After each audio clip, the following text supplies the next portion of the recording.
Generation Lost. This is an experience. I have described this to other people as the first couple hours being very odd, it's funny, but what the hell is going on? Then the second episode, another couple hours, is like, okay, you can see some dark stuff going on, and there's famous YouTubers, Germa's in there. Things are looking like they have a long-term plot. You don't know. And then the last 45 minutes just blow your mind and make you rewatch the episodes over and over and over. So that's why I'm here. There's a lot of behind-the-scenes footage on YouTube that I definitely encourage you watch. Those are usually from the actual content creators, like Slimecicle, like Ranboo. I don't really follow their content until now, so this is going to just be looking at the actual series itself, trying to find hidden things in there, other things that I definitely didn't see on my first time around. If you did notice it on your own, I commend you. Definitely spoilers ahead. Do not watch this unless you have seen the series. I am 100% serious. You need to see this first. If you watch this anyway, it may actually spoil your viewing experience. Please just go watch it. It's free on YouTube. Soon there's going to be something called the Founder's Cut, which is going to be cut down a lot more to a regular movie length if you can't stand to watch, 5 hours or so of content. By the way, this is an adult show. It has some swear words. I also will be quoting the swear words. I know I don't usually swear on my channel, but fuck it.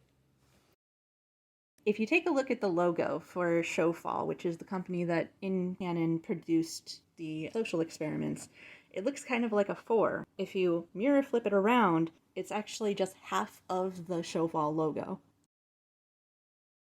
Ranboo's reaction is not to sticking their hands in presumably a dead person, but rather finding themselves in this cabin, which it seems like they've been in before. No! Taking a look at the first set, you can see what I'm pretty sure are jackalopes above the door. Jackalopes are a tall-tale American mythical creature. Dr. Jekyll and Mr. Hyde. I don't hide in the key? Nope, not there. Okay, that's... The Jekyll and Hyde videotape is actually a read-along videotape. Considering that there are other themes of literacy and illiteracy in this episode, it may have been intentional. I do feel like the set designers put a lot of thought into the sets here, so some of these may just be coincidence things that they picked up at a garage sale, but I truly think that some of these are very intentional story beats. Speaking of, some of the books that fall on Ranboo include something by Karl Marx. There's also Sherlock Holmes, and still on the bookshelf, a book of Bible stories. Both the placemat and the tourist poster seem to say "Welcome home," as if they're implying something about the cabin. See, you found my cabin! The audience laughing and clapping when Slimecicle is introduced is non-diegetic canned laughter. This doesn't happen anywhere else. Some of what I want to point out are just very funny lines that kind of get talked over, so they're jokes I didn't notice until I took time to transcribe them all out. What's your name again? It's Ranboo? Rumbus? Ranboo. Rubbish Ranboo, I My think? When Ranboo's introducing themselves, they got their own name wrong. They weren't sure how to pronounce it. I just like those primary colors the most. Then he remembers that green is not a primary color, and he has to add. And the little green. Why not just... Some of the quotes you come back to afterwards and you think, did they say that on purpose? Did that mean something? And this is one of them. My God. Knowledge can be... painful.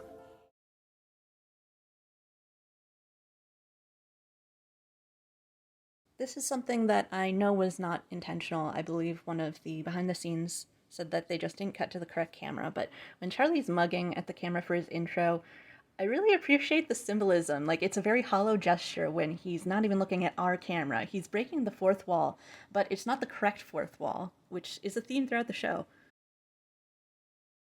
As we later find out, Hetch is played by the same person as Squiggles, implying to me that Hetch is the one who's actually writing Squiggles' dialogue. I believe Christian Hell has Stonehenge. The themes for the different rooms are vastly different. The first room was like a hunter's cabin, but the kitchen room's theme is floral. Lots of dark forest green with splashes of yellow, white, and red. The curtains are floral. It seems like it's made for a different person. You might hear the line where he says he can die all the times that he wants, and that seems to come out of nowhere. Yeah. All right, it's fine. I can die all the times I want. All right. It's because Rambo is holding a knife and he thinks he's about to get stabbed. That happens a couple different times, but that is extremely huge foreshadowing for just being ad-libbed. He threatens to rent a townhouse out for Rambo. Oh my god. Rent out a little townhouse for them. This That's is how you'll disgusting, end up man. if you don't fucking pick the right item. Another funny line, that's not my roller for baking. Those are That's just a bunch my of dead roller! bugs. Just a bunch of dead bugs in there. Why is The it just a difference bunch is of I dead made one bugs? side flat. And sometimes I forget which one that is. Oh And my so God. I troll myself. Okay. Supposedly, Slimesicle is playing some kind of ghost haunting the cabin. He kind of leans more into the demon aspect, but that's why he says, Man, My life is over. your life is I will not change. still I'm bad. slime. I guess if I just... the bit where Rambo talks about how he's I'm gonna take stuff out of the fridge. I'm gonna go, which one should I choose? I'm gonna wait for about like 45 seconds for some reason, and then I'm gonna grab it. I'm gonna be like, this is probably edible. pointing out a trope in a joking way is called lampshading. He's lampshading the audience interaction bit. Again, I think some of the ad-lib is intentionally hinting at backstory. Connect in a bad airport. Connect in Newark. I don't, Yeah, Newark, I don't connected even know. Newark. Is that a bad airport? Yeah. Okay. Connecting to Newark. The way Rambo calls Newark Newark, it doesn't sound like he actually knows about the town Newark, even though Slimesicle does. When Rambo pockets the VHS, there's a glitched image including a question mark, but also part of the picture of the red key from before. When Rambo picks up the flashlight, he picks it up twice. When he picks up the flashlight the second time, they have it be in his inventory very briefly before he takes it out. I think they missed that cue, but they wanted to have that joke in there, so we just have Rambo trying it twice. And I am proud of them. What? Are you serious? Yeah, man. I mean, I just brute force it. It might work. Brute forcing in video games is when you try obvious things first before trying to actually solve the puzzle. For example, if there's a 3-number code, you'll try 111, 112, etc.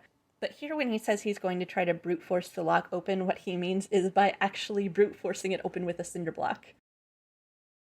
You can tell how Sneeg is supposed to be good or evil or otherwise just by looking at how his hat is. I just love the genuine sadness when the spirit says shit. How do you feel? Fuck you, dude. Shit. I was. The skeleton Frank seems to be Sneeg's eyes and ears specifically because of his lack of eyes and ears. He's my eyes and ears, and like Only eyes and ears, right? yes. Not hands. Why would I? He has hands. Why would I need hands? I don't know. Frank is the spirit's arch nemesis. Right in front of my arch nemesis, Frank. I just did you- met you. I mean, check. Me- Check if he's in the box. He might be in that. I just. I How don't did think do he that? is. When Sneeg checks to see if Charlie is in the box, you can actually hear Charlie saying shh. Is he in there? Another line that's horrifying in retrospect. Where does this come from? I don't know. I think it like oozes out of him, maybe the whole thing. Out of him? Yeah. Ugh. I don't really know. Yeah. Okay. Ugh. Put that. I don't even want to know where this Ugh. excretes. I don't. It's just I don't know. Okay. The second time Rambo opens something with the bolt cutters, Sneeg goes, Hey, you didn't write that time. because it took him 2 tries last time. Okay, well wow, great. Maybe the second time. Oh no, Yeah. well. Well, you know what? He asked me to do his game, and I said, "Oh, There we go. surprised you did it." Okay. I'll keep him with. Sneeg tends to just not let these things go, by the way. In fact, when the spirit says, Oh my gosh, stab each other. take a look at Sneeg's reaction, he seems to very much be genuinely considering it until Rambo says he's not going to do it. No, we're not gonna stab each other, man. Where are you? Are you in this box again? I'm Monster House. In fact, even though it was obviously not scripted that Sneeg was going to stab Rambo, the camera people don't seem to know that based on how they zoom in on the knife in his hand, just to make us think otherwise. The picture of Charlie on the fridge is the same as the one in the bedroom. In his photo album, the spirit has what seems to be a picture of Ketch's actor as well as Charlie or Slimecicle himself. All the other pages are blank.